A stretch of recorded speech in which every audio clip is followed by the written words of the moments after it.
الصيف قررت ما يكونش كيما أي صيف فات عليا من قبل.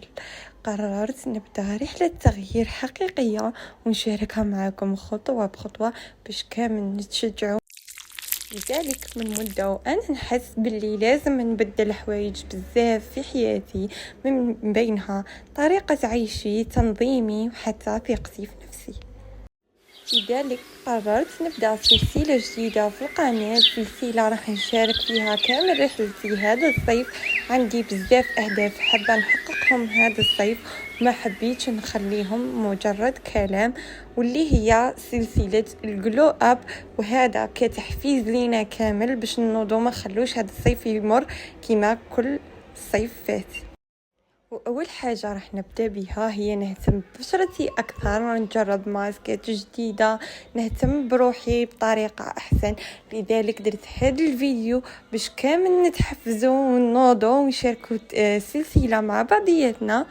كما قررت نهتم ببشرتي، قررت كذلك نهتم بالجسم تاعي، لذلك الرياضة.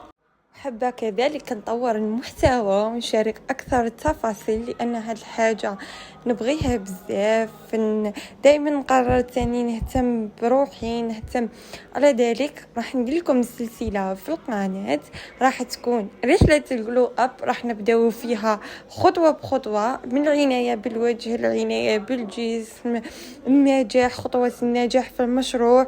وهذا راح نشاركهم معكم باش كامل نتحفزوا. في كل فيديو راح نحفزكم بحاجة أنا درتها، نمدلكم وصفات طبيعية، أكلات صحية اللي أنا نديرهم بعد الرياضة، صوالح لازم تاني من جانب الديني. وكذلك لهذا تبعوا السلسلة، ما راحش تندموا أبدا.